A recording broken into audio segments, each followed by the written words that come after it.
Good evening and welcome. It's great to see so many of you joining us here at Southampton University, but also welcome to all who are joining us via the live stream. My name's Bethany Squires. I'm a member of the Christian Union here, and I'm also a third-year Natural Sciences student. We are really excited to be joined by Peter Atkins. He is an emeritus professor in chemistry from the University of Oxford. I know I'm not the only one in this room who has suffered at the hands of his physical chemistry textbooks. I'm equally excited that we are joined by John Lennox, who is also an emeritus professor in pure mathematics from the University of Oxford. He had written many books and done many lectures discussing the topic of science and faith.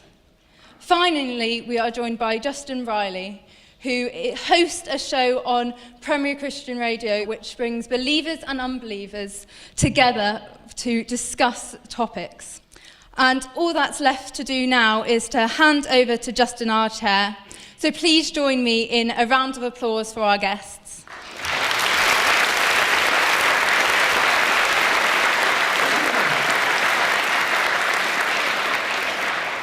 Well, can I add my thanks as well to Beth and the Christian Union here for hosting us and what promises to be a really interesting conversation. I am Justin Briley. As Beth mentioned, I run a radio show and podcast called Unbelievable, which every week brings Christians and non-Christians together for dialogue and debate. And I like to say that we create conversations that matter. And I think tonight's conversation really does matter. I'm also very much looking forward to the fact that many people around the world will be joining us for this conversation. We're being streamed to a nearby church, but also all over the world via the YouTube channel. So welcome if you're watching via any of those means. After the time of discussion, as Beth mentioned, there will be some time for questions, but all your questions are being taken by text this evening. And I will, as they come in, if appropriate, scatter some into the conversation as well. So we look forward to reading those and answering them later on in the evening. Let me just again give a brief introduction to both of our guests tonight. We're so fortunate to have John Lennox and Peter Atkins with us tonight. John Lennox, Emeritus Professor of Mathematics and Philosophy of Science at the University of Oxford. He's a well-known Christian speaker and author. His most recent book is also the title of our discussion tonight, Can Science Explain Everything? Peter Atkins is Emeritus Professor of Physical Chemistry at the University of Oxford. He's well known as an atheist speaker, and he's also authored many books, including his most recent title, which was Conjuring the Universe, in which he argues that the universe and the science behind it can be explained in purely naturalistic terms. So we're going to have an interesting conversation tonight as we ask, have the advances in science and our knowledge of the universe brought us to the point where we can say confidently, yes, science explains everything? Or is there something about ourselves and our place in the universe that needs different kinds of explanations about why we're here and what it means to be human? So I'm really looking forward to tonight's conversation. John and Peter, thank you very much for joining me. Before we get into the question of the evening, a little introduction to you both. Peter, you've been a scientist pretty much all your life. Do you find that that's gone hand in hand with your atheism, as it were, throughout your life? Oh yes, without doubt. I mean, science is so powerful that it shows that all the ancient traditional ideas derived from religion are otiose, unnecessary. And so science is a wonderful way of explaining the world. And I think we humans should be delighted that we have brains sufficient to unravel the secrets of the universe and discover the fabric of reality. It adds joy to the beauty that we're surrounded by. Would you say you've always been a non-believer in that sense, or was there ever a point at which you did have any glimmer of faith in your life? As a child, I was sent to church by my parents, because in those days parents wanted children out of the way for bits of Sunday. But as soon as I got to university and started to think for myself, I could see that religion was a fraud. Right. Well, I'm looking forward to engaging with you on the subject tonight. John, a little bit of background to yourself. You grew up in a faith environment, but not one which was unquestioning in a sense. I grew up, as you can now tell, in Northern Ireland, and it was a faith environment. If you mean by that, my parents were Christians. I think, by the way, all people are people of faith. Atheists have their beliefs.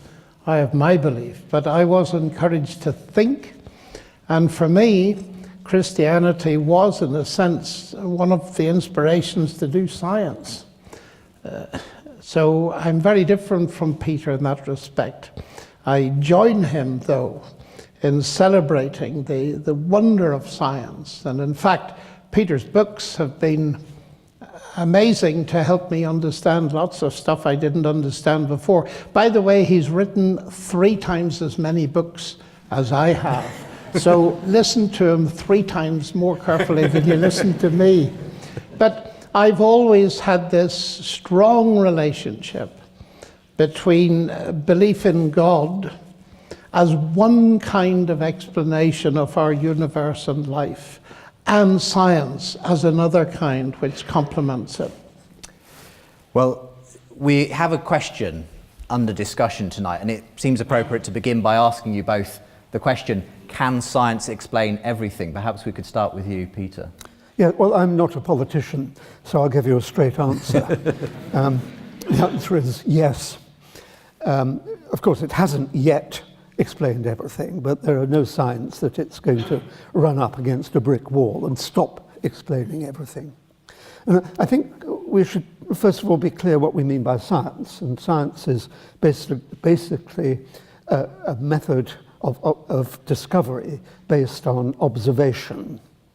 And taking evidence that can be shared publicly and generally.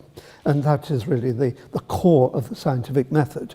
But it's not the only component of the scientific method that's important, because the ideas that science generates sit in a network of ideas. So ideas might emerge from biology, they might emerge from physics, chemistry, whatever, psychology, and where they overlap, they are mutually supportive.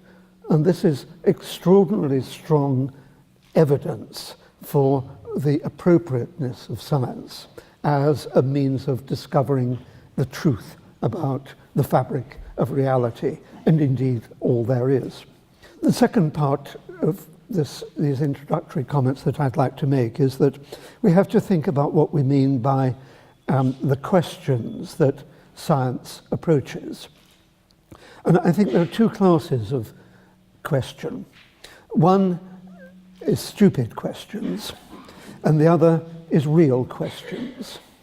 And a lot of the stupid questions, maybe that's too strong a term, a lot of class 1, let me call it, questions have emerged as extrapolations of human angst, worries about the nature of the world, projections of human ideas where they are not supported by any evidence.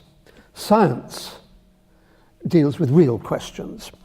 Science deals with questions for which there is evidence. So, whereas a typical religious question might be, what is the purpose of the universe? Science can dismiss that as an irrelevant question. There is no evidence that there is any purpose in the universe. In fact, I think it rather wonderful that this extraordinary collection of galaxies is just hanging there, totally without any purpose whatsoever. I think that's rather grand, frankly, and rather inspiring. So when you ask questions for which there is no evidence, such as that one, what is the purpose of the universe, what is the nature of the afterlife, and all that sort of thing, science need not trouble to try to answer them because they're nonsense questions.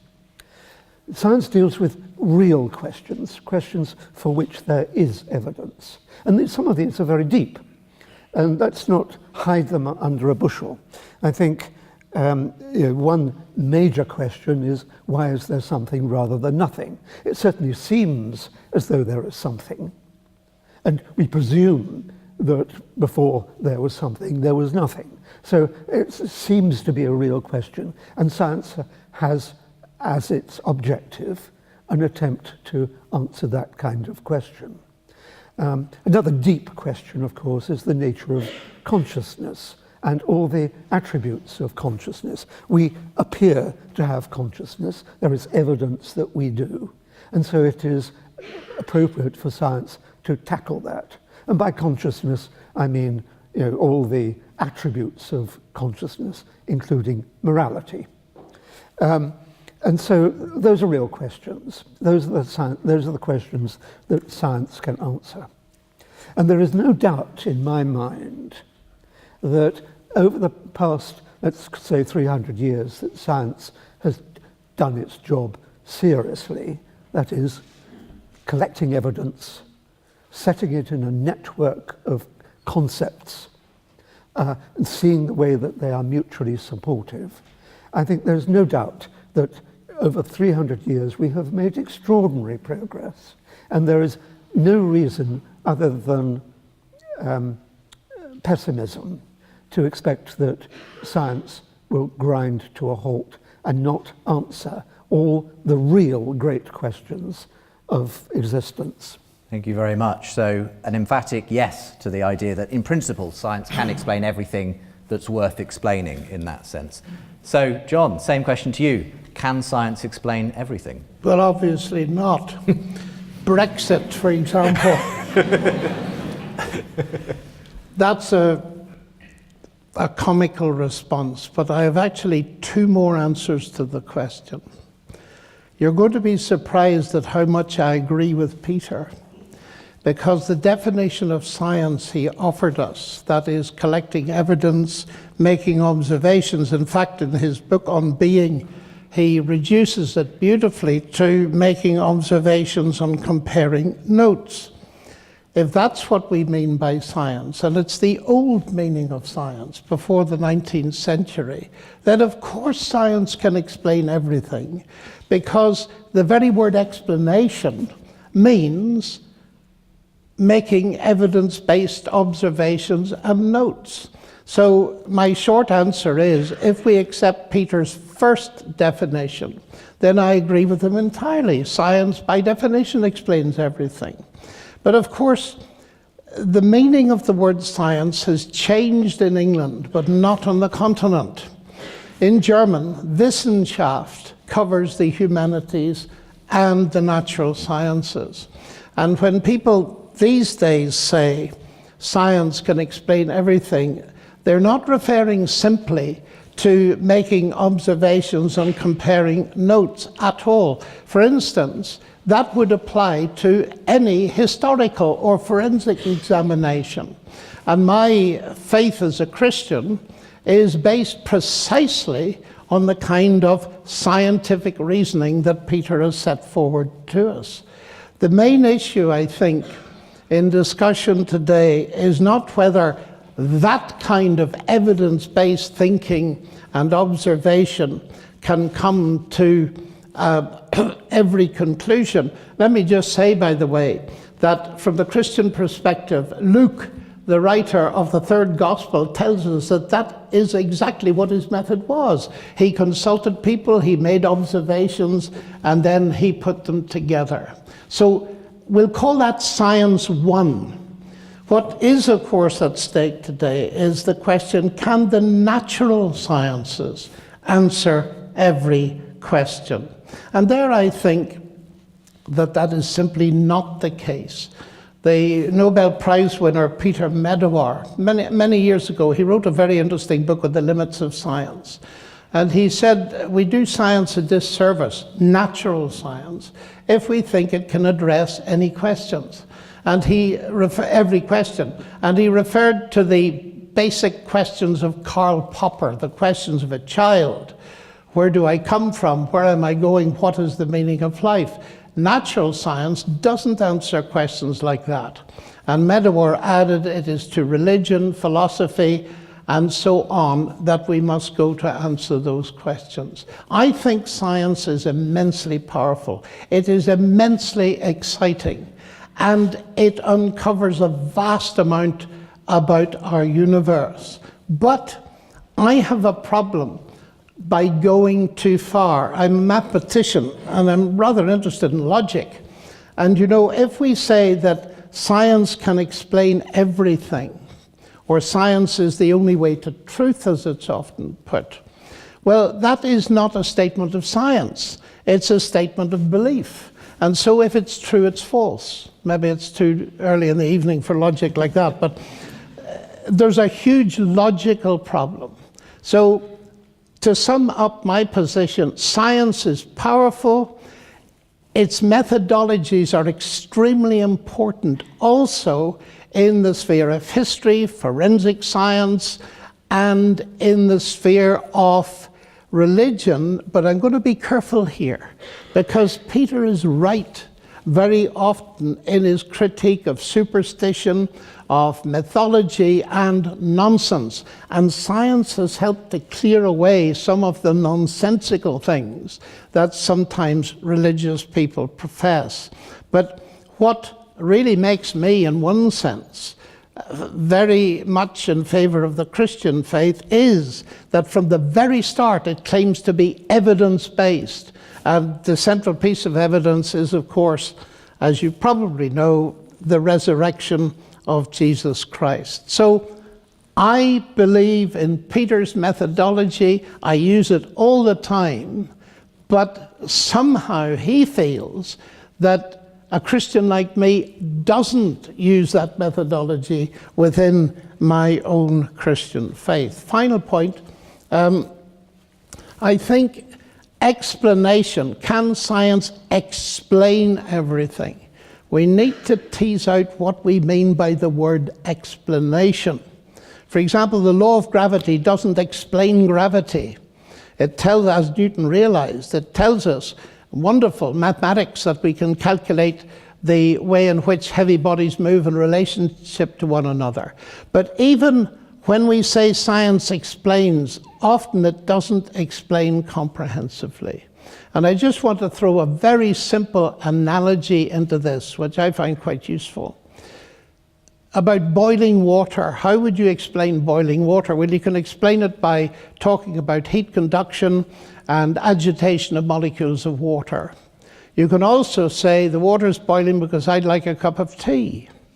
Now, those two explanations are very different. They don't conflict.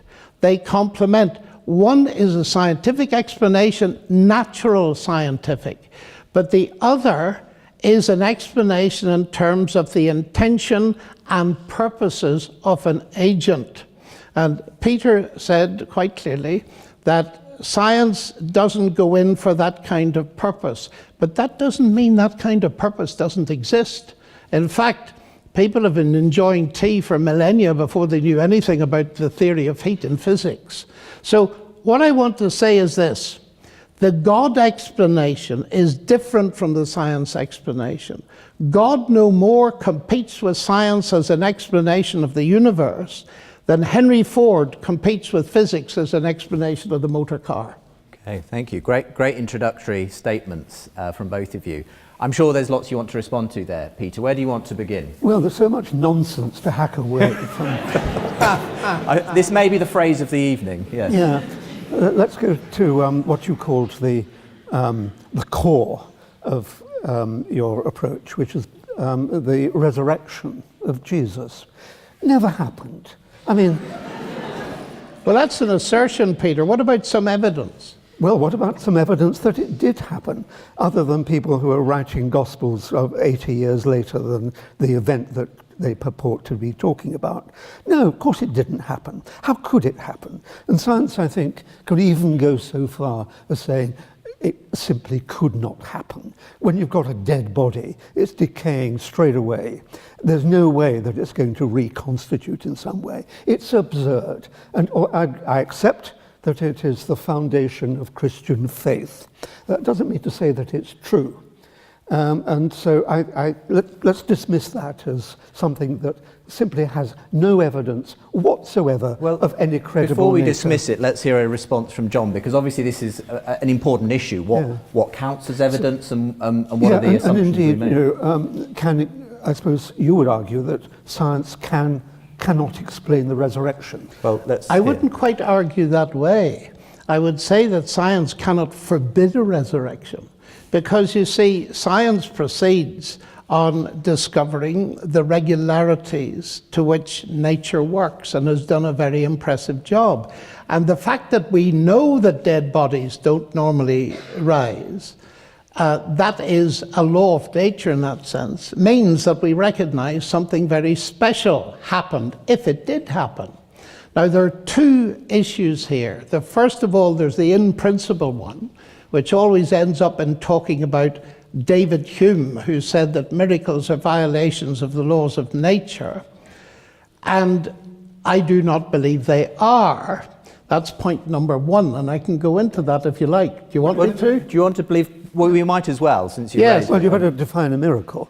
I think a miracle is defined as something that is against the laws of nature. But I don't define it like that at all. A miracle, miraculum in Latin simply means something to be wondered at, but we're talking about something supernatural. Now, it seems to be very clear that when Hume said miracles violate the laws of nature, he was really not understanding. And the great interpreter, Anthony Flew, of David Hume. No. Sorry? Oh, sorry, go ahead.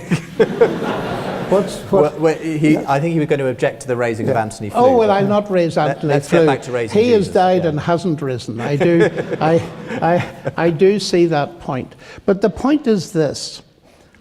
C.S. Lewis long ago told a little analogy. If I stay in a hotel tonight, put £100 in a drawer, and do the same tomorrow night, there are £200 in it. 1 + 1 = 2.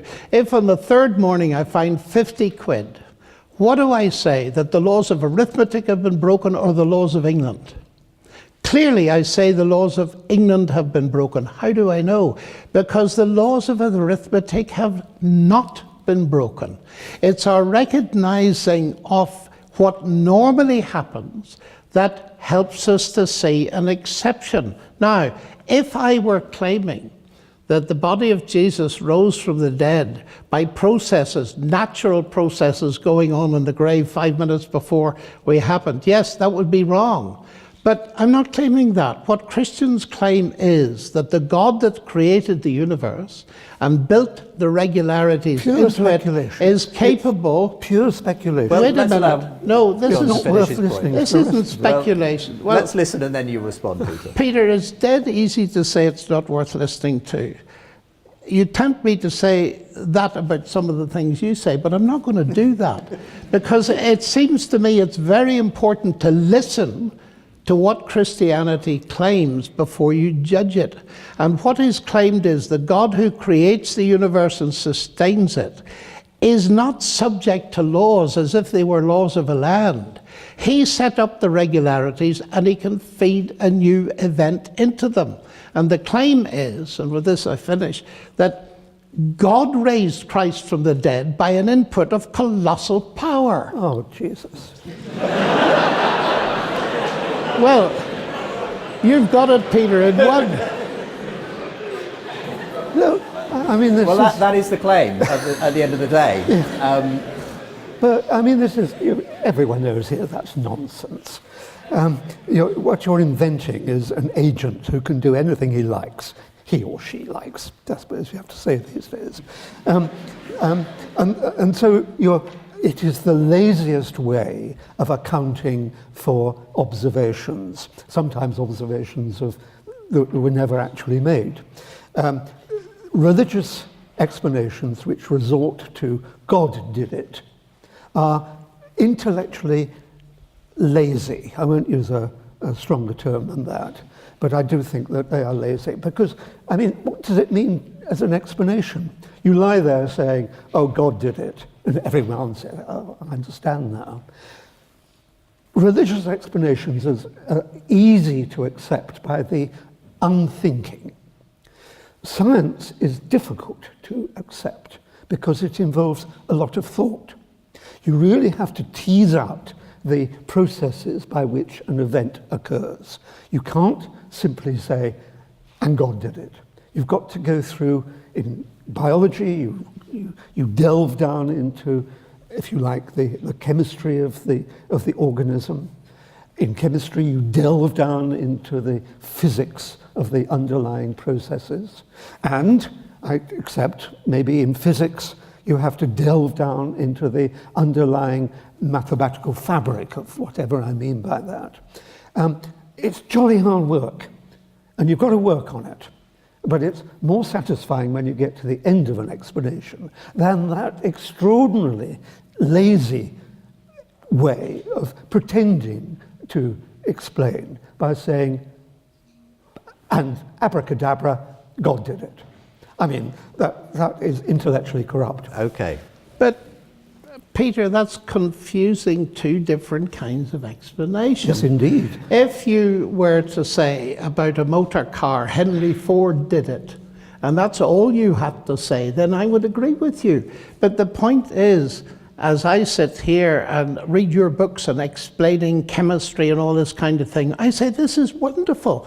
This is not contradicting the God explanation, because the God explanation is saying that you, as a chemist, only have a universe to study because God created it in the first place. But he's not competing. In fact, interestingly, and this has always been a bit of a mandate for me, the very early chapters of Genesis, God commands human beings to name the animals. He starts off taxonomy, which is the basic intellectual discipline.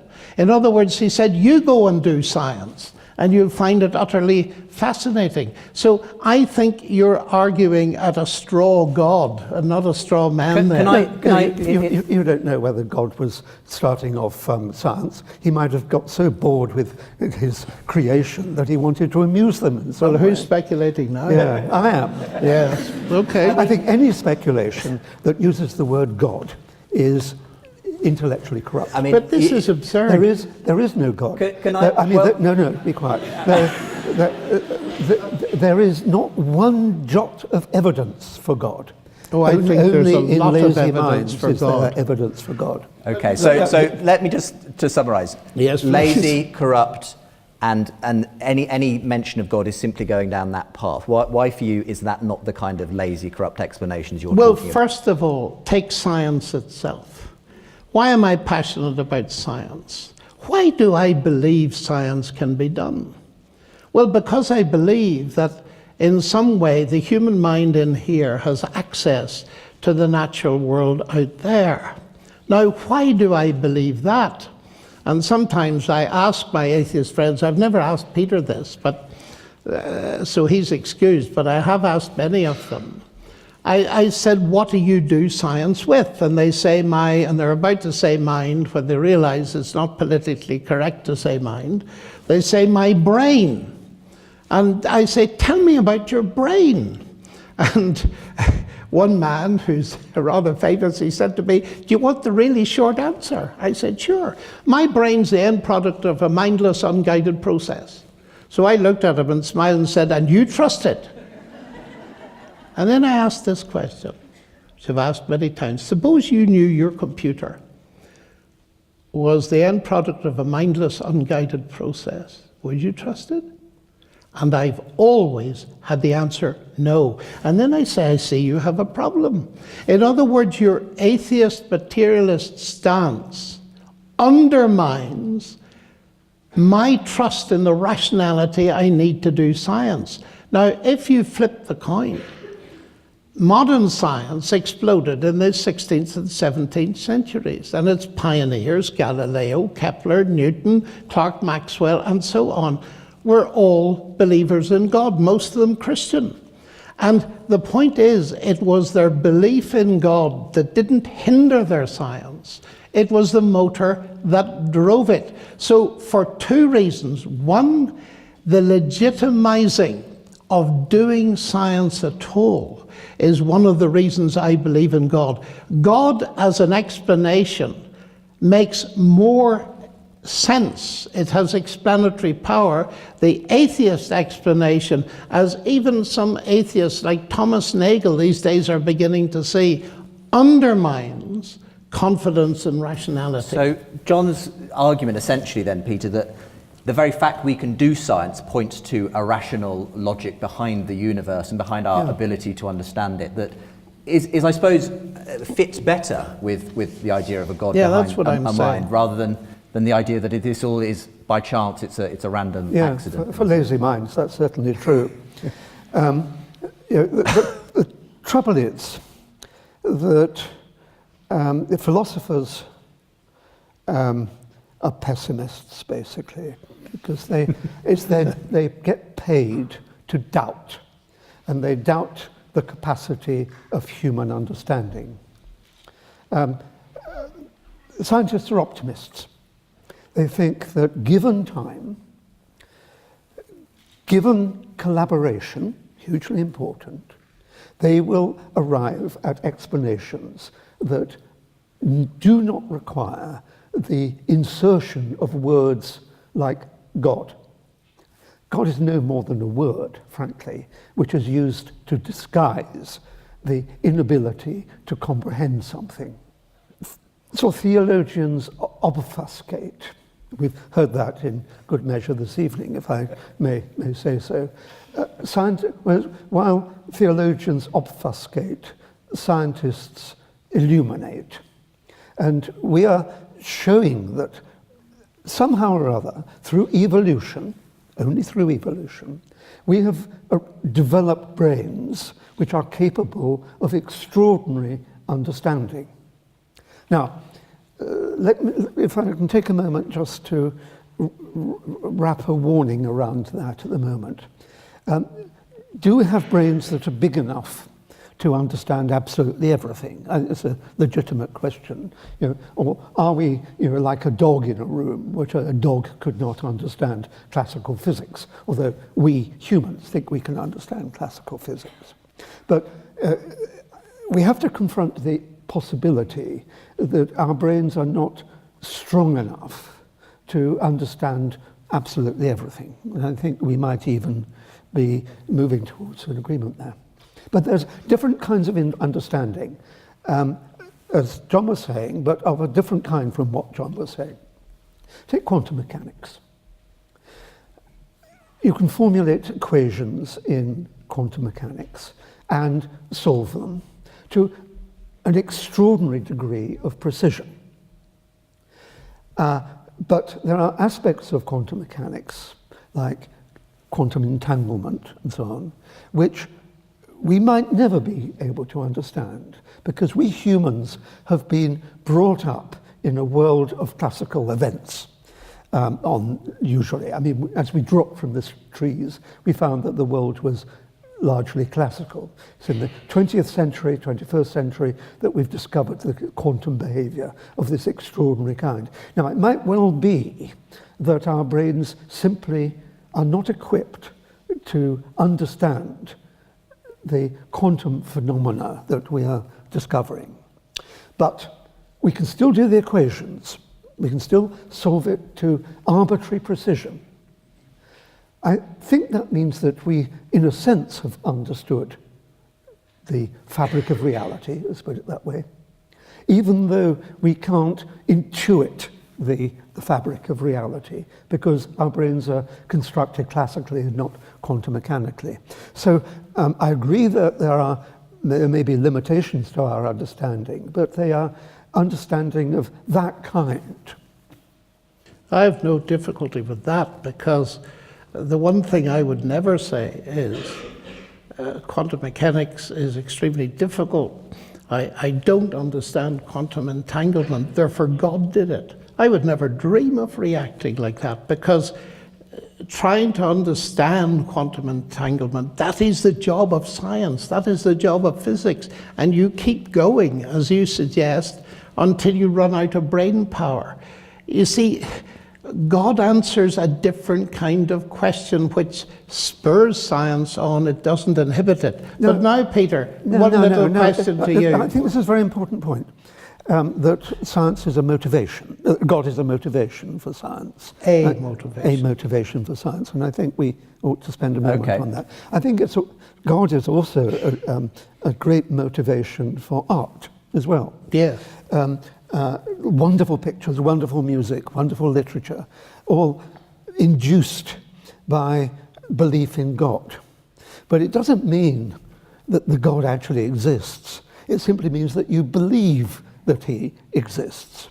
So I was going to say that the very book you wrote, the statement you use at the beginning is, I think, from Bacon, and who was, of course, a believer. Well, they all were in those days. So is that what you're saying, that in a sense, whatever John says about the religious sort of faith of the pioneers of science, it was just the nature of things? To them it was real, and indeed it did motivate their excellent work and inspiring work in some cases, and certainly in the humanities. But it doesn't mean to say it's true. Of course not. No, so you don't. But what's the point you're making then, if you're not saying that shows that it's true, John? The point is it doesn't show it's false. And your little comment there was they all believed in God in those days is also false. Because it's very interesting when you think of the rise of modern science in Western Europe. I've mentioned that. But it was Richard Dawkins put this to me years ago in one of our debates, and I made the point which I now make. Everybody didn't believe in God in those days. The Chinese didn't. And there was very interesting research done by Joseph Needham in Cambridge. He was a brilliant sinologist, also a chemist, I believe. And he did research and wrote the huge volume, many volumes of the Dictionary of Technological Achievements in China. And he was very puzzled why abstract science of the kind we know did not arise in China. Now, he was a neo-Marxist, and he tried to explain this on the basis of his atheistic Marxism, but he couldn't. And in the end, he came to a fascinating conclusion. He said, in the end, the only difference I can see between the East and the West, they discovered technology, but not science in that sense, is that the East did not have the unifying concept of a single rational creator who created the universe to work on such laws. But it doesn't mean to say that having the idea that there is one is not the same as there being one. So, but Peter, that's obvious. The thing is, it doesn't make it false, but it's part of the cumulative evidence for explanatory power, because in most of these areas we're making inferences to the best explanation. And an explanation that makes sense to me, that is that the reason we can do science is the God who created the universe also stands behind the human mind. That makes much more sense than a reason that says we're simply the random product of unguided processes. I want to talk about reasons, because you've both brought this up, and explanations, different types of questions that we ask. Peter, you've said there are sort of nonsense questions that we simply shouldn't be asking because they're not the kind of questions we should be pursuing, like, is there a purpose to the universe? John, from what I can tell, you believe those are valid questions because they are, even if they're of a different nature to the specifically scientific questions. And intention questions are among the most important questions we can ask. And I've had a question actually from the audience, which asks, I assume of you, Peter, isn't it a bit too convenient to label questions that science doesn't answer as stupid or not real? Well, it seems very sensible to clear the way so that you can have a sensible conversation about real questions. But why is the question of what are we here for not a real question in your view? Because there's no evidence that there is any purpose in the universe. You've got to look for evidence. And as I actually did say right at the beginning, I think that the real questions are based on evidence. The silly questions, the fake questions, if you like, are based on extrapolations of human experience, if you like. So we have purposes. I have a purpose for coming here this evening, although I must confess I forget what it was. So you believe in purpose but not ultimate purpose, is that it? Well, I believe that people have individual, temporary, ephemeral purposes. That's fine. But for there to be a purpose in the universe is an extrapolation of that attitude. There is no evidence that the universe has a purpose at all. So it's inappropriate for science to do a series of experiments to discover the purpose. John. Well, when you say there's no evidence, I would go back to the fact, and I must, in that sense, come back to my Christian faith. Christianity is not a mere philosophy. It's geared into history. And it seems to me that the whole initial explanation, in the beginning God created the heavens and the earth, that starts off a huge meta-narrative that gives human beings huge significance as made in the image of God. Now, that may be true or it may be false, but does it make sense? It's not one of these nonsense things. It certainly makes a great deal of sense. And incidentally, some of the brightest minds in history have spent years thinking about these things. I've just read through Anthony Kenner's Modern History of Western. Yes. Great 1,000-page. Yeah, I know. Brick. I've read it too. 900 of those pages show what a waste of time philosophy was when people were worrying about the nature of God and his or her the properties. Philosophy, just famous St. Augustine, Thomas Aquinas, you name them, completely wasted their lives by thinking about non-questions. It's only when... But that's your belief, Peter. Yeah, but there's no evidence for God. It's the basis of that's the core of my belief. That's what we're talking about.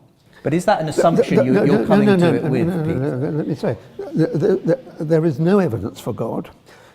That is the rock on which I build my system of explanations. Your rock is a kind of elaboration of that, because this physiologically unlikely event of the resurrection sort of came into it. It's physiologically immensely unlikely, but the evidence of it doesn't stop at the little bit I gave you. You have to think about the whole rise of Christianity from a non-proselytizing group of Jews. Explanations. Well, let's allow John to give at least some explanation, Peter, and then we'll have you respond. The rock in my life is, I'm looking for a worldview, and you have a worldview, it's atheism, and I have a worldview that is Christian, that makes sense of life and gives me a meta-narrative big enough to live for and live in. Now, we've been talking tonight, all up to this time, about science and evidence that might come from the natural world. I believe that the natural world, with its laws that Peter writes about brilliantly, and I envy him his ability, those very laws are indicators, to my mind, of a divine mind. The fact that at the heart of biology is the longest word we've ever discovered, the genetic code, is again consistent that this universe is a word-based universe. In the beginning was the Word. All things were made by him. So I see evidence of rational intelligence all over science. But I see that the alternative worldview, atheism, undermines that, although it perceives the very same rational intelligence. And so as explanatory power at that level, but you see, I did say Christianity is not merely a philosophy. And if Jesus Christ really rose from the dead, then that opens up huge possibilities of personal encounter in my life now. And the major reason why I believe that Christianity is true is because, and here comes science again as a base, because Christianity is testable. Oh, nonsense. How can it be tested? Well, Peter, let me face that head on. Christ said when he was on earth. Didn't, but go ahead. Christ said that if a person considered the evidence and came to believe that he was God incarnate, who was dying on a cross to give forgiveness and bring peace with God, well, we can test that. I've tested it. And I've seen hundreds of people test it. I mean, take an example. I was lecturing at Harvard a while ago to a couple of thousand people. And when I'd finished, a young Chinese student stood up and he said, "Look at me." So we looked at him. And I said, "Why should we look at you?" He was absolutely beaming. He said, "You should look at me because 6 months ago I came to a lecture you gave at Penn State University. I was at the end. My life was in a complete mess. And something you said triggered a search. And I started to read the New Testament for myself, and I became a Christian. And just look at me now." Now, ladies and gentlemen, I've seen that happen not once, not twice, dozens of times. And when you see addiction to drugs transformed into food on the table, when you see broken relationships mended, and you ask people, "What happened to you?" And they say variously, "I became a Christian, I had an encounter with Christ." You begin to put two and two together and make four. And I wouldn't sit here for a nanosecond if I didn't believe that these promises that Jesus made actually can be fulfilled in a person's life today. And that's immensely important to me, the testability of Christian relationship with God. Well, it's a kind of testability that you should leave to the psychologists and the psychiatrists, I think. But I don't mind the psychiatrists. What do you mean, leave it to them? Well, the because they will understand why these people have found the comfort. Let's accept that it may be comfort. But that doesn't prove it's wrong, Peter, to use your argument. The fact that Christianity brings comfort is not evidence against it. It may well be evidence for it.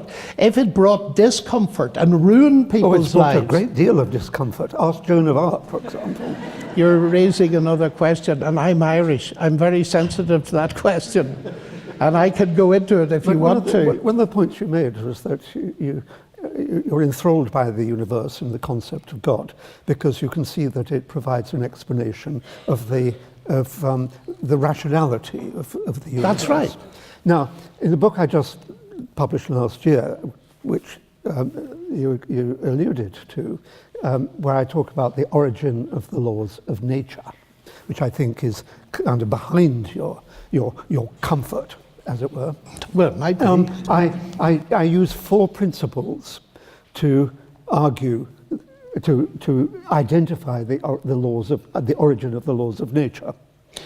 One principle is indolence, another is anarchy, and another is ignorance. Three principles. And I can show, and I do in that book, that those 3 principles are enough to account for the laws of nature as we have identified them.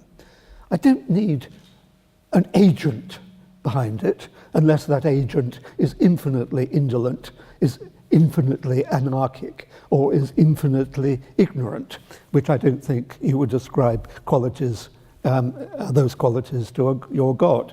So I don't need a God to account for this world. We obviously don't have time to go into the fullness of what you wrote in that book, but the phrase that really struck me from the book was this: you said on a few occasions, nothing rolled over into something. That was the way in which the universe which is clearly something, came from nothing. Now, this was referenced by you earlier, John. Well, it sounds like nonsense to me. And you know, Peter, what do you mean by nothing in that context? I mean the absence of space-time. Or do you mean what most of us mean, the absence of anything? That's what I mean what I said. Okay, right. Well, I'm very interested in nothing. In fact, I give lectures on nothing these days. Yeah. And I had the opportunity to enter a discussion like this in the Harvard MIT Faculty Club. And I was surrounded by the experts, Vilenkin and Alan Guth, probably the world's most famous cosmologist. And I did something I never usually do. I said I'd like to ask the first question of Alan Guth, who's the father of the theory of inflation and all this kind of stuff. A very friendly discussion. So I said, Alan, look, there's much ado about nothing. And I want to ask you a question. When you, as a cosmologist, use the word nothing, do you mean what all the rest of us mean as absence of anything? He said, no, we do not. Well, he was wrong. He should. Because presumably, if there was a creation, let's try to talk in your kind of language. If there was a creation, then presumably the something that we now experience was preceded by the absence of something. And I presume that we can call the absence of something or the absence of anything nothing. So presumably at the creation, somehow or other, absolutely nothing changed into, I use the term rolled over, changed into something. Is that what by happened? Principles of indolence and ignorance and... No, those come later. Oh, I see. I need to read this, you see, Peter. I'm sorry, you catch me out. But I think... let me speak to the point. Let me just finish. So presumably you think that if there was absolutely nothing and it turned into absolutely something, that there was an agent involved in causing that. Is that the creation? I wouldn't quite put it that way. I would say that the universe comes from nothing physical, but it doesn't come from nothing. God is not nothing. In fact, we get the whole thing upside down. We tend to think, partly because of the way we're educated in terms of science, that mass energy and material is the basic stuff of the universe. Of course, now we've come down to nothing being the basic stuff. I would want to say about that is, I don't believe it, but secondly, God is not physical, God is spirit. And the fundamental stuff in the universe is mind and spirit, it's not material. So then, if I could finish, the universe comes from nothing physical, but it doesn't come from nothing. It comes from God who created it. Let there be light, and there was light. And so that is my position. And that's not a position which you believe conflicts with the science we do know of, the Big Bang? Not at all. The Big Bang so is wonderful because it simply tells us there was a beginning. And science caught up from the Bible, with the Bible in the 1960s. Because science was tied to Aristotle for centuries, believing that there was an eternal universe. Now we believe in a beginning. Whether you mean a beginning of the multiverse or the universe, it doesn't really matter, because the latest mathematical theorems by Guth, the man I just mentioned, Vilenkin and Borde, say that there is an absolute beginning. So the Bible has said it for centuries. Now, I think you're willing to grant this idea of an absolute beginning, Peter, but for you... Cautiously. Cautiously. I mean, it could be that time is circular, and that we're just seeing a few billion years and it looks straight. But I'm prepared to accept that there might well have been a beginning. But your view is that prior, well, if you can speak of being prior to, that there was nothing and the something came from nothing. Obviously, many people will say that sounds like a contradiction in terms. Well, since we've got something and originally there was nothing, then I think it must be true that nothing turned into something. But what you've got to be very careful about is... It's not a question of nothing turning into something. It's a question of a creator. You see, what science does is to simplify questions till they get to the point that they stand open, perhaps, to being answered. And if you look at the universe as a whole, you can see that it actually consists, I think, and I'm prepared to be accepted on this, of equal amounts of opposites. Take, for example, electric charge. We know that there is positive charge in the universe. We know that there is negative charge in the universe.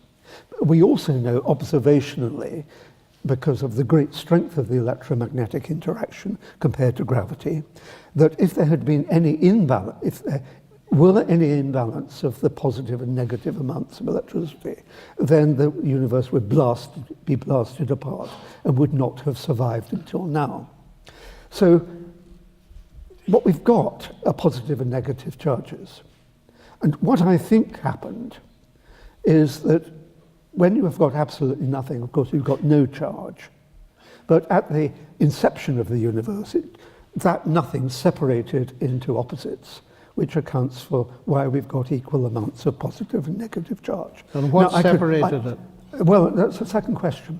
I think you can go on looking at other aspects of the universe, like the amount of energy that there is, and see that when you actually add up all the energy in the universe, it comes to zero. So although it looks as though there's a lot of energy around, in fact, there are equal amounts of opposite kinds of energy. So although I'm not claiming to know how the universe, how nothing separated into opposites, what I think it shows is that science has simplified the question. So instead of having to say, where did all the charges come from? Where did all the energy come from? All it's got to do now, and I admit that it has not yet done it, but it seems to me to be a simpler task, is to say, how did that absolutely nothing separate into opposites? Well, let's go to a final comment and then we'll go to some questions. Well, I would say, Peter, forgive me for being very skeptical here, but I've come across this argument many times. It sounds to me that this is saying something like, because my credits equal my debts, there's nothing going on at all. Yes, I am saying that. Oh, I see. And okay. I think it's a wonderful simplification prior to understanding the greatest question of all, which is why the universe exists. What's your problem with putting it in these terms, though, John? Well, because these charges, once they are around, are certainly not adding up to nothing. There's a whole system. Now, in my study... But they're adding up to zero charge. Oh, yes, there's zero charge, but that isn't the only thing around. There's space-time around, there's everything else around. Yeah. But what I would like to say is, in my examination of what people believe nothing is, there's Stephen Hawking, there's Lawrence Krauss, and having read all of their books, I discover that the way they get something from nothing, now I'm not saying you're doing it, Peter, because I need to investigate your book, but is by redefining nothing, which is a very clever cop-out. Lawrence Krauss, on about page 5 of his book, A Universe from Nothing, says this: because something is physical, nothing must be physical, especially if you define it as the absence of something. Well, that's sheer nonsense. Yeah, I think that's nonsense. Oh, that's great. Well, we've got some agreement. Oh, that's very good.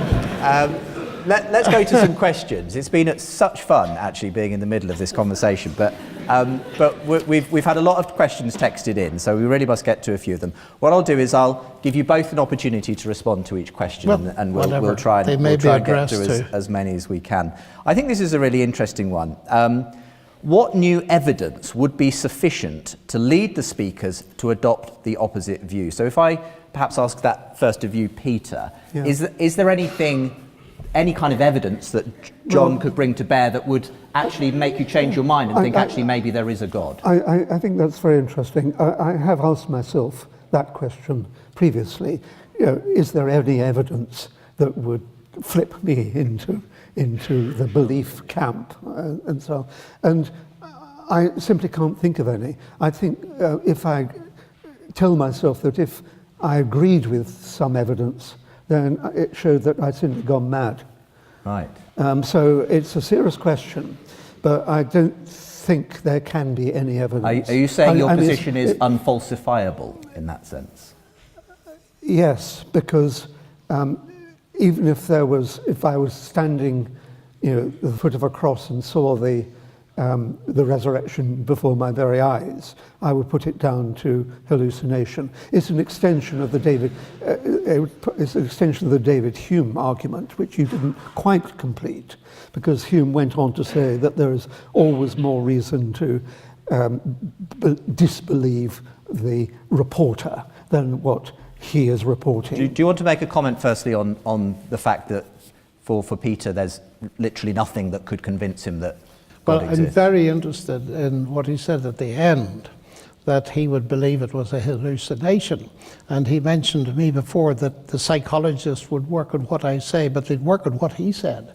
And one of the evidences for the resurrection of Jesus actually is the work psychologists have done in pointing out that it could not have been a hallucination. He was seen by over 500 people at once, different times of day or night, and all this kind of thing. But there are things that would reverse me. Okay, tell us what they are. I joined Peter. If you could give me evidence that the gospel writers, for example, like Luke, were not authentic, if you could give me evidence that there's a really convincing explanation that Jesus did not rise from the dead, if you could show me that all the experiences I've had in life with my family and with other people that I would definitively put down to the activity of God, then I'd be prepared to consider.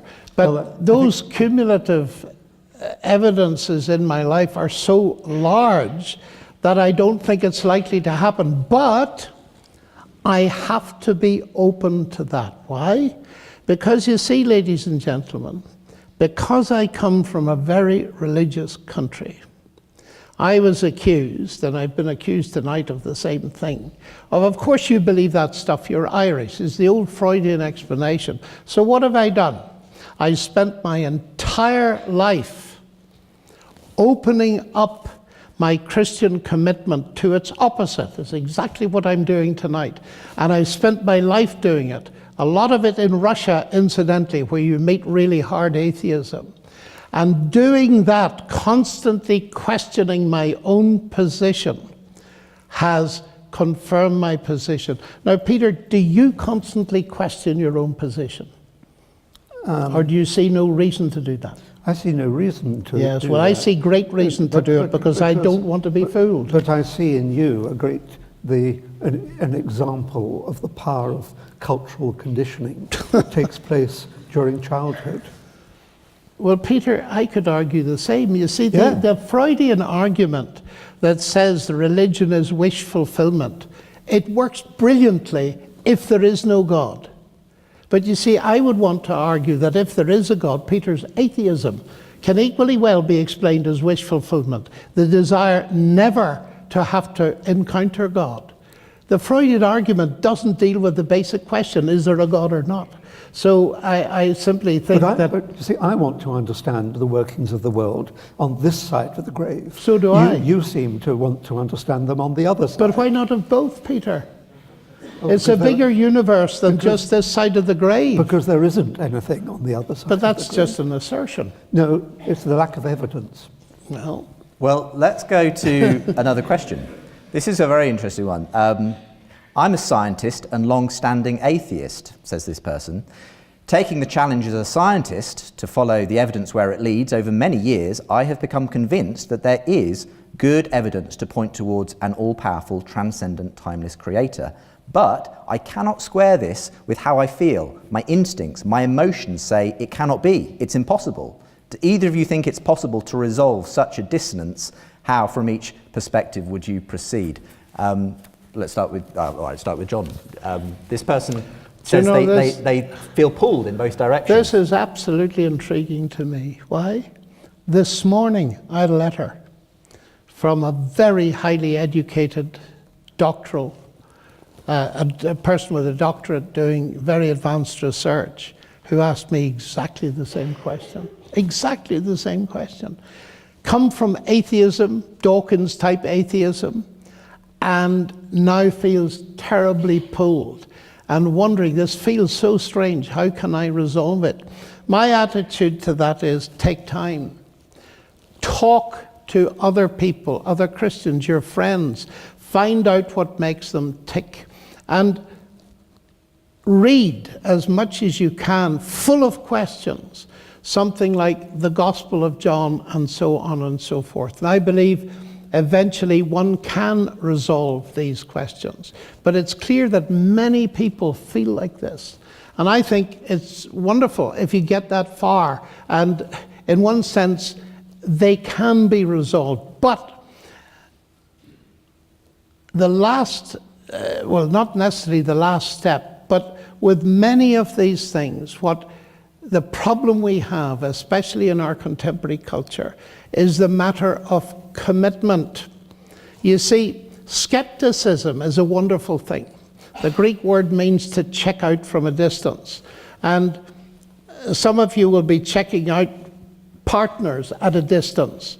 But you know as well as I do, in order to have a meaningful relationship, you have to give up your distance. If you want to get to know me, sooner or later, you'll have to give up your distance and I'll have to give up my distance. But if we're sensible, we'll not do it without evidence.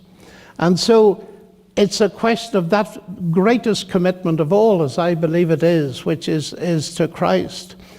Making that step of commitment is for some people difficult, but it's in the end the only way to test if the thing works. Do you have any advice for this long-standing atheist who says he's feeling suddenly torn? Yes, it's like John's, but has a slightly different thrust. I thought it might. It is to hang on to his commitment, but it's to hang on to his commitment to rationality. Oh, I would want him to hang on to his commitment to rationality, of course, too. You can't be rational and a Christian. Right. Any response, Peter, John? The yes, gloves are off. Yes, Peter, yes, I have a response. What do you say to a Nobel Prize-winning physicist who's a Christian? Grow up. Well, between 1900 and 2000, 65% of Nobel Prize winners were Christian. Yeah. Can you understand, Peter, how saying that might come across as incredibly arrogant? No. No.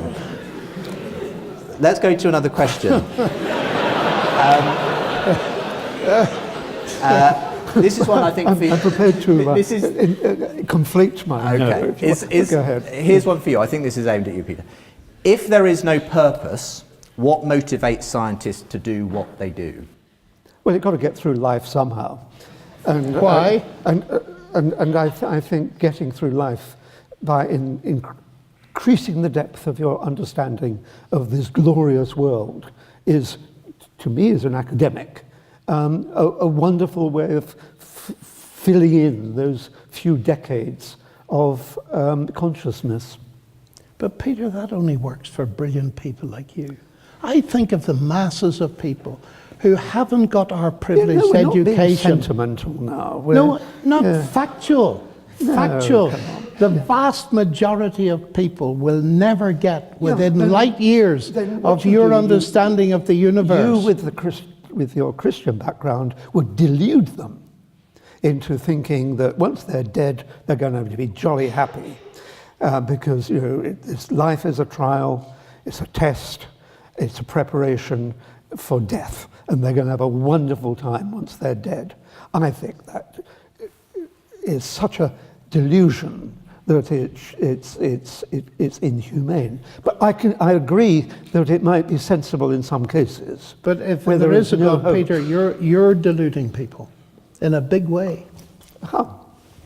Well, you're telling them there is no God, there's no life after death, there's no resurrection, there's no ultimate hope in your atheism. No, absolutely. I know that. So it's hopeless, ultimately. I have no hope for life after death, but I do have every hope for enjoying this life while I have the privilege of being alive. Yes, but That's many the people hope. don't. And the vast majority of people, for instance, will never see justice in this life. Yeah, and if death is the end, as you say, they'll never ever see justice. No, I can agree that if we're no longer talking about the truth, we're talking about helping people. You believe in truth. If we're no longer talking about truth, we're helping people get through often very difficult, challenging lives, then I can see that in some cases religion can be palliative. It can be a great comfort to them.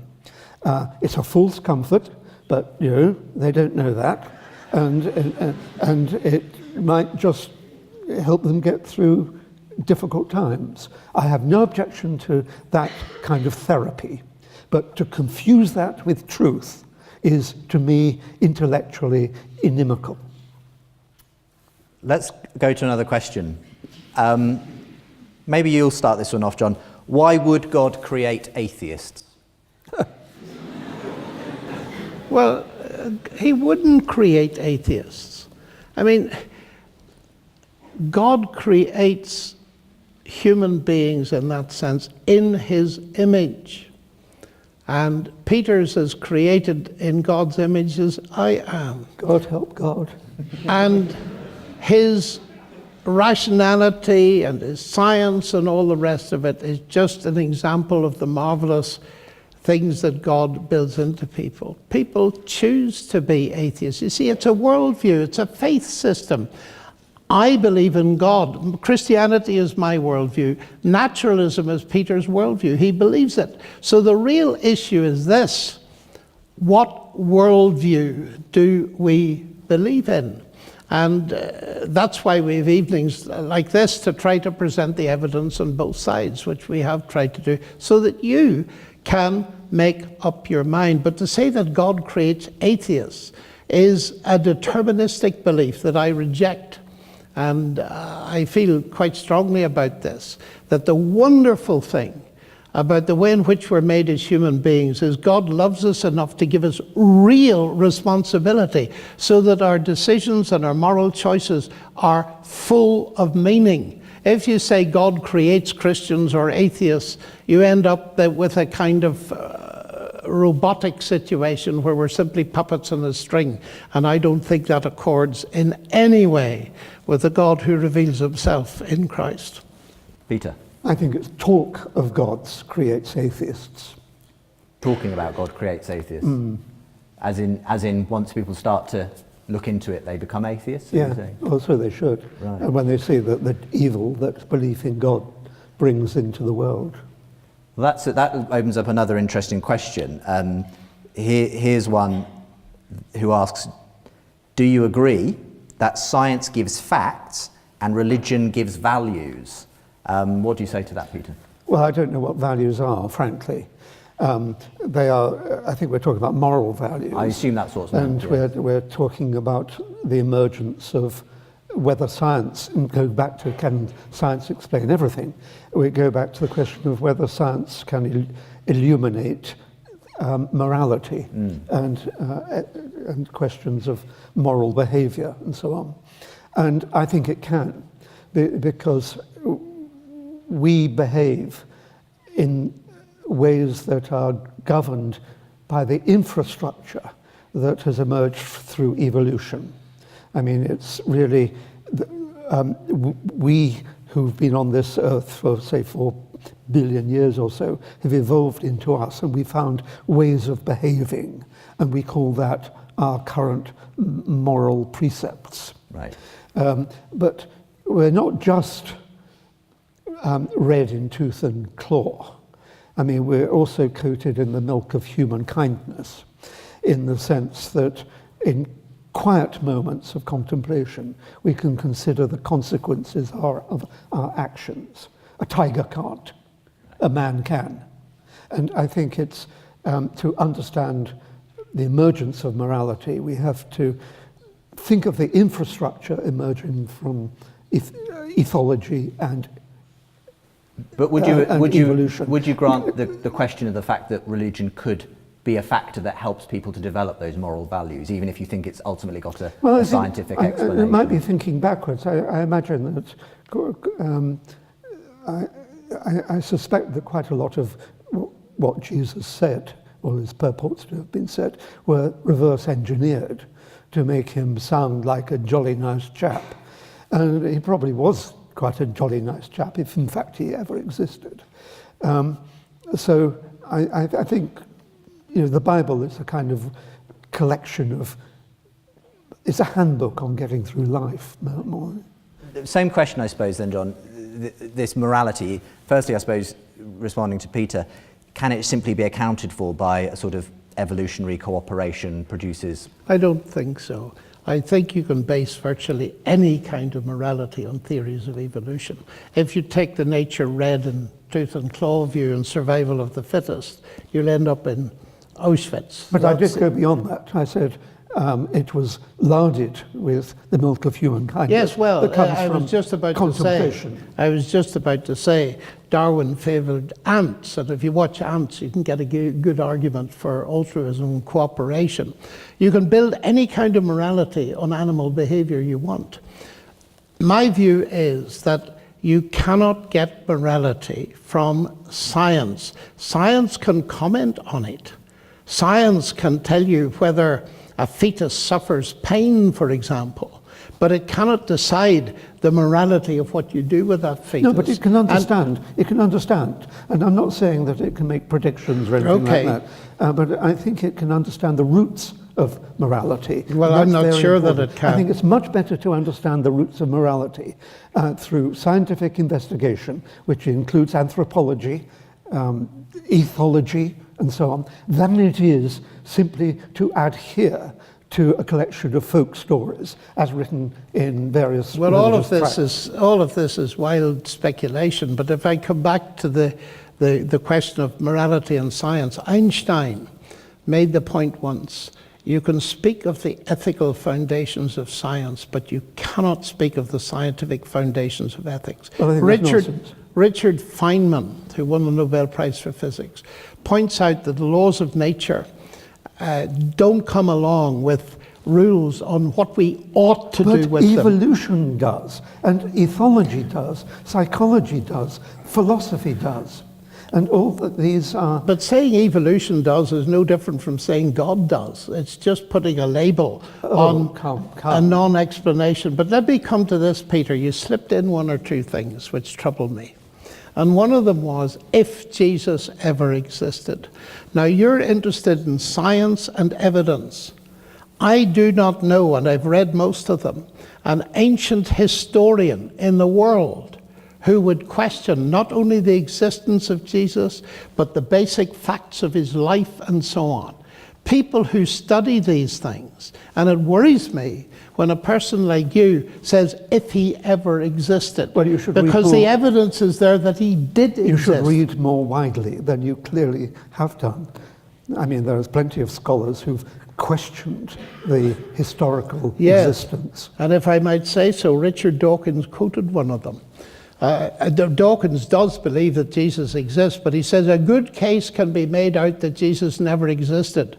And he mentions Professor Wells of London. He didn't tell anybody that this is a professor of German, not an ancient historian. So I'm afraid I have read both atheist ancient historians, Christians, agnostics, all the rest. They are agreed basically on this. So it seems to me that if you're interested on making observations and notes and science in that general sense, then Jesus' existence is scientifically established. It's rationally established by historical science.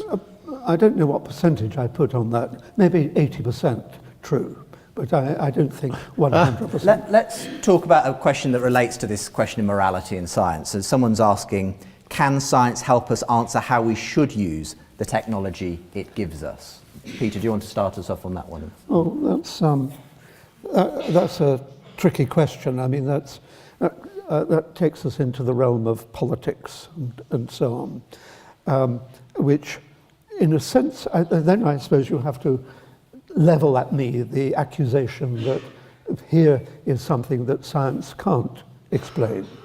But then I say to myself, well, can I understand politics through scientific investigation? And that's an interesting question. I think you need to know the psychology of the politician, if they have any. Some clearly don't.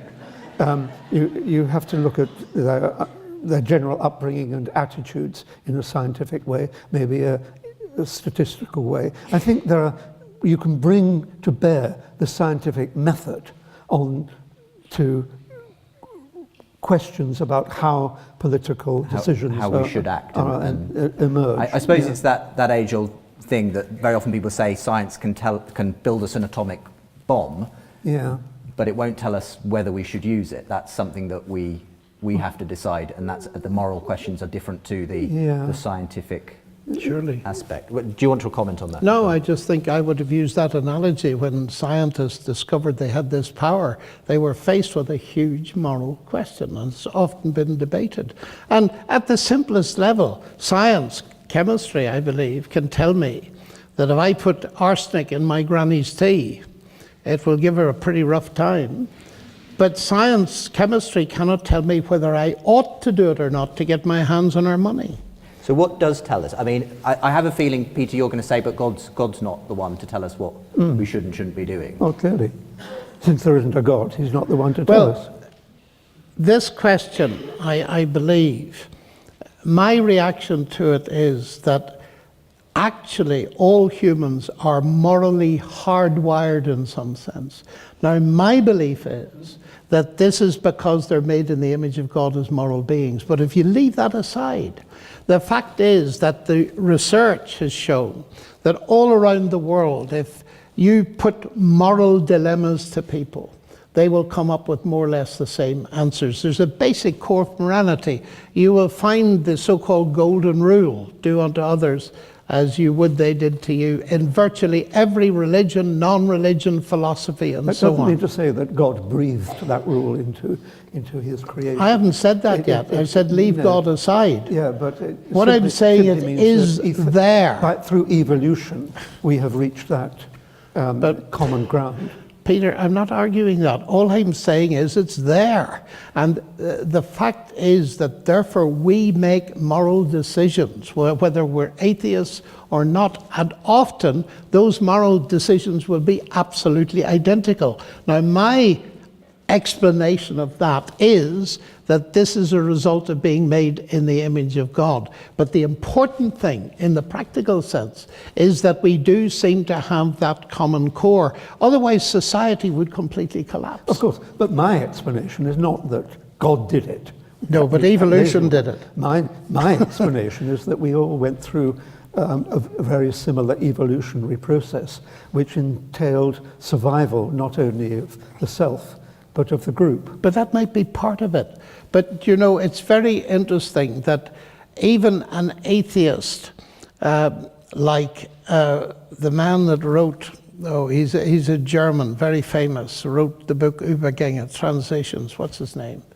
You're asking the wrong person. Jürgen Habermas, there you go. who's one of the leading atheist intellectuals, when talking about this question, he said, when it comes to basic morality, the source of human rights, the base of our institutions in the West, etc., etc. He says this. Now, he's an atheist writing.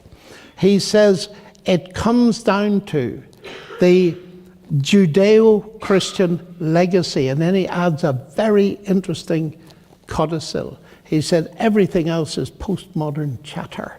So I would go along with that. I think in this country we owe a huge amount to Christianity at this level as well. Yeah, I think I prefer to live in a Christian country than one, well, let's say an Islamic country, because on the whole, I think you lot treat our lot better. Would we be better off in an atheistic country, though? Oh, by far. Oh, by far. Peter, I spent a lot of time in Russia. Yeah. And I've talked to so many Russian intellectuals.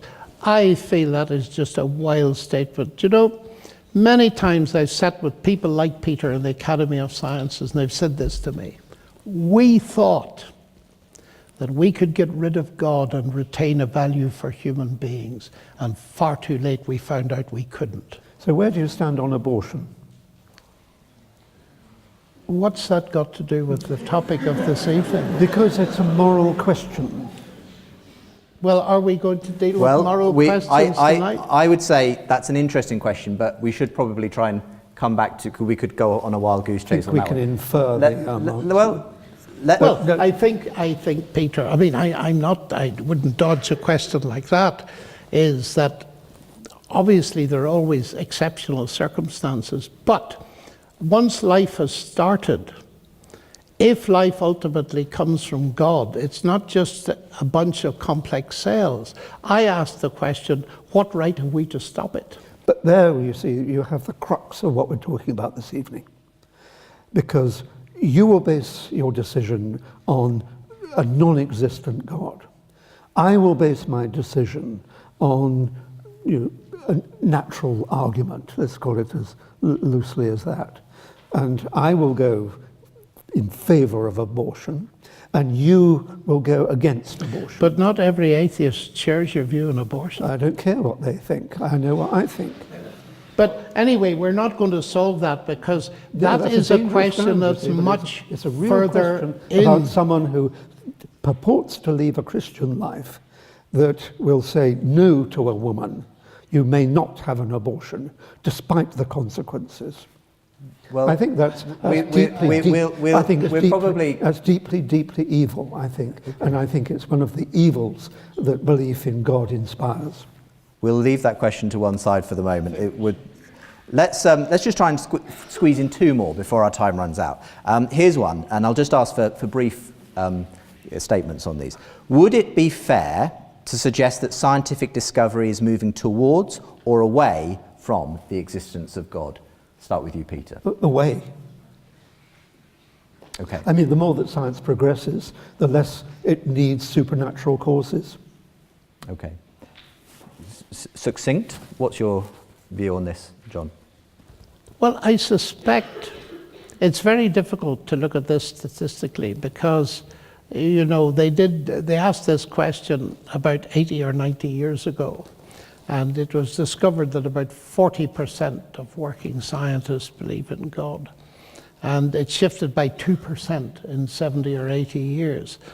I think it just varies who you speak to. And at the moment, I sense a greatly increased interest in the whole God question vis-a-vis science, because people are increasingly not satisfied with implausible materialistic explanations of life. They are also searching for meaning, particularly university students, and they're certainly not finding much meaning in atheism, apart from the limited kind that Peter has talked about. But trends come and go, and I'm not able to predict. It may be that we have to go through a large cycle of going away from God in the West. There are other parts of the world where belief in God is growing rapidly, like China and so on. So, speaking globally, we still have a vast preponderance of people who believe in God over atheists. Well, I think you have to distinguish different types of scientists. I think it's well known that biologists are more in favor of atheism than physicists. Because I think the reason for that is that in biology you've got a single rule, natural selection, which really does account for just about everything. Whereas in physics you've got much deeper questions, like where it all comes from, the nature of the fundamental forces, the fundamental particles and so on. Much harder questions. So, whereas I think biologists are quite content to feel they've got the answer, the physicists a little bit more I've heard cautious. It put that biologists tend to look down at the ground and physicists look up at the sky, and perhaps that's the reason why they have a different view on reality. Well, I think mine was a more cogent way of expressing it. Well, I think also there's a differentiation between within physics, the idea of law, where you can say that something must happen as of necessity, whereas in biology, you're dealing a lot with natural history. And so you're making inferences to the best explanation rather than being able to demonstrate that everything happens. And I think often biologists recognize that. But you see, Peter, here again, assertion. Evolution does everything. It doesn't. It doesn't explain the origin of life. And it has taken some biologists a very long time to realize that evolution, whatever it does, can only get going when life has started. Yeah, well, scientists are not short of ideas about the origin of life when the inorganic rolled over into being. I get the impression they're very short of ideas, and many of them... Not in the least. What they are short of is an understanding of the conditions when life emerged. And so you need to understand, you need to know what the conditions were to know which of your many theories are viable, if any. Well, let's move on to the final question. And actually, there's two that more or less ask the same question, and I think probably it's best for you to begin on this one, John. Someone asks, why does John specifically believe in the Christian God? What about other religions? And another person asks a similar question, how is one to decide between the thousands of faith on offer without the use of a reliable method such as science? So why your God and not another one, John, and how do you come to that conclusion in the first place? This is quite a sensitive question, but the only way I can approach it is by Peter's method of rational inquiry.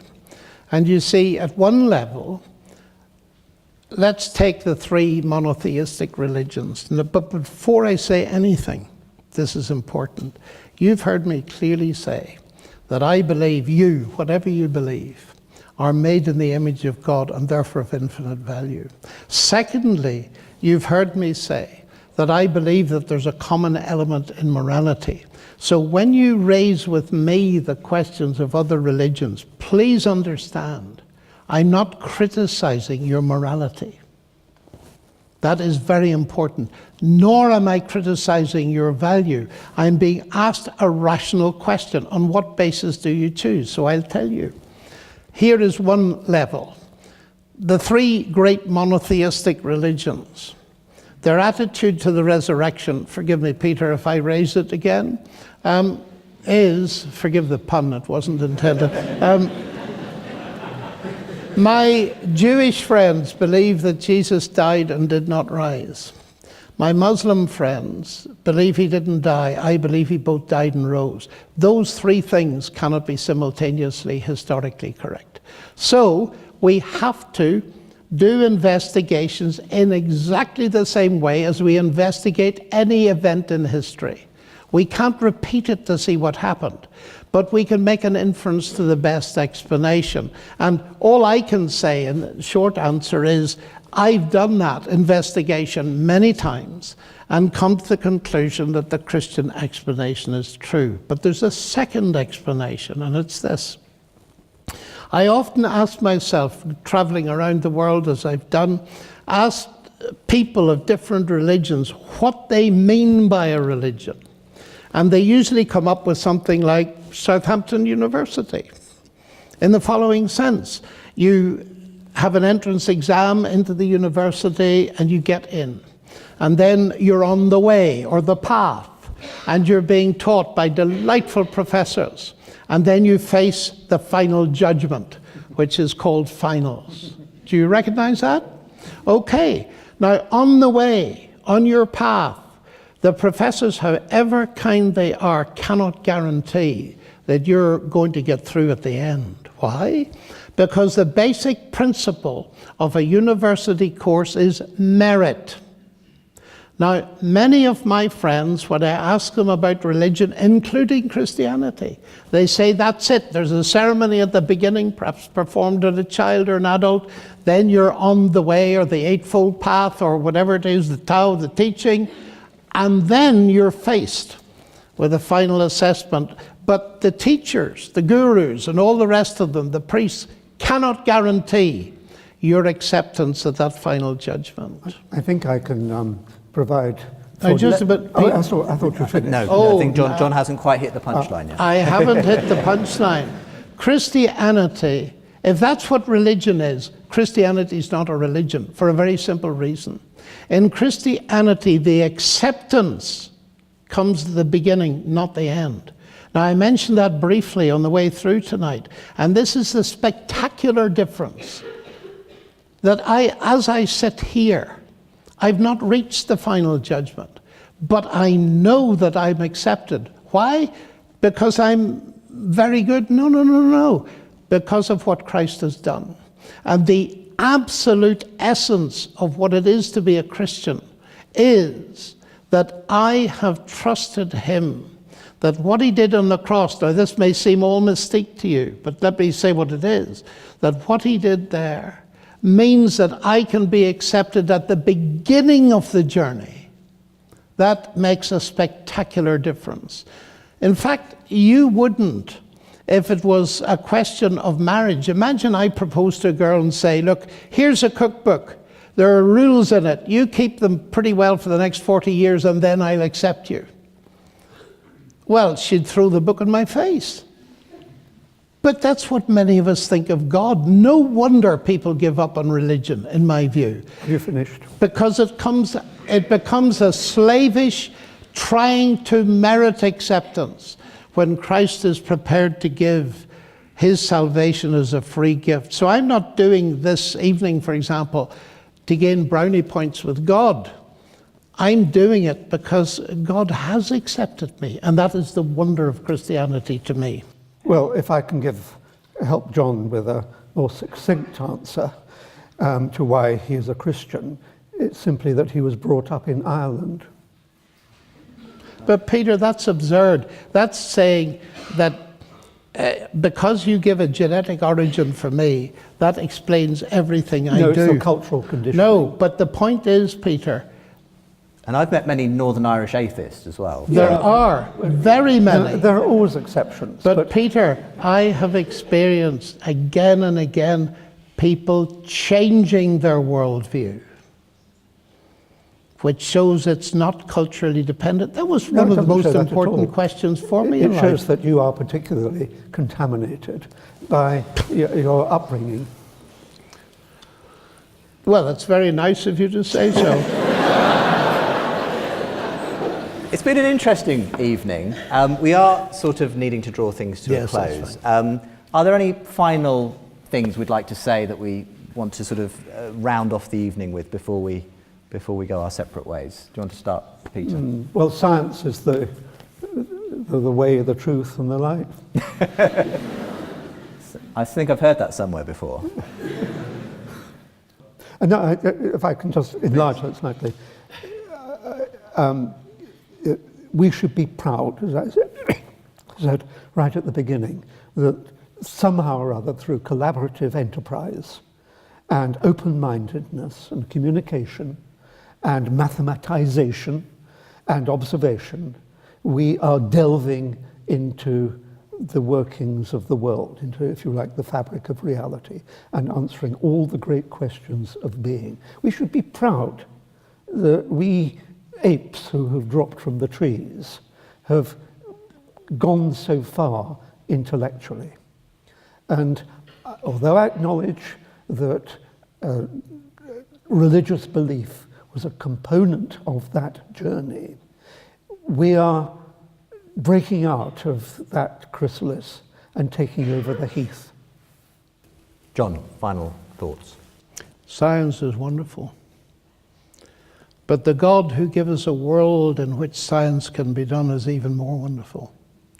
And I'm very thankful that it's not an abstract set of intellectual disciplines, but a person who said, I am the way and the truth and the life. Can we have a round of applause for both our guests?